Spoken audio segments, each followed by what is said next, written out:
भगवान महादेव दूल्हा बनकर आ गए। ध्वजा पताका सुंदर जान स्वागत। ब्रह्माजी पंडित बन्या, अद्भुत परिणय थयुं छे। ब्रह्माजी ब्राह्मण बन्या अने फेरा फराय छे। पण भगवती जगदंबा आद्यशक्ति परांबानो जमणा पगनो नख ब्रह्माजी जोई गया। એટલે નખ દર્શન કરતા જ બ્રહ્માજીની મતિમાં વિચાર આવ્યો કે ઓહો, જેના પાદ આટલા સુંદર છે, નખ આટલો સુંદર છે, એનું મુખ કેટલું સુંદર હશે। એટલે એને થયું કે મારે કોઈ પણ પ્રકારે આ ભગવતીનું મુખ જોવું છે। જે ફેરા ફરવા માટે વેદિકા બનાવી હતી, યજ્ઞ વેદિકા, એમાં વધારે ઘી નાખ્યું, લીલા લાકડા નાખ્યા, એટલે આખા માંડવામાં ધુમાડો થયો। ખૂબ ધુવાડો કરીને મેં સતીનું વક્ત્ર એટલે કે ઘૂંઘટ ઊંચો કરીને માં જગદંબાનું મુખ જોઈ લીધું।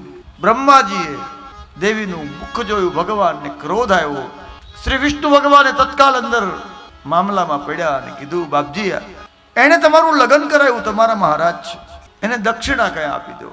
એટલે ભગવાન મહાદેવે કીધું કે બ્રહ્માજી બોલો, શું આપું? તો કે આજે તમારું જે દર્શન કરે એના બધા જ પાપ બળીને ભસ્મ થઈ જાય। નારદ પાપ મુક્ત બને છે। ભગવાન તથાસ્તુ કહે છે।